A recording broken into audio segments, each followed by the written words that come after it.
estudiando y escudriñando. Y cosas que a veces nosotros ligeramente queremos predicar. Y eso nos ayuda. Entonces es un complemento, hermano. Entonces eso es otro tema. Bueno, hermano, entonces vamos a hablar en esta noche bajo el tema me dejaron caer. Diga, me dejaron caer. Me dejaron caer. Porque soy de propósito. Porque soy de propósito. ¿A cuántos no lo han dejado caer? Amén. Y duele más cuando te deja caer el que está a tu lado. Gloria a Dios. O la que está a tu lado. Gloria a Dios.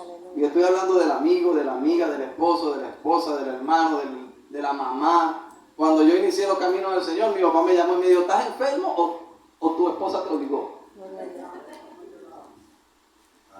Y cantidad de cosas que son las que hasta hoy me sostienen. Porque he visto la gloria de Dios. Gloria a Dios. Y entonces el tema en esta noche es, me dejaron caer porque soy de propósito. ¿Cuántos han estudiado? ¿Cuántos han trabajado en una empresa o trabajan en una empresa? En la empresa hay una charla de seguridad.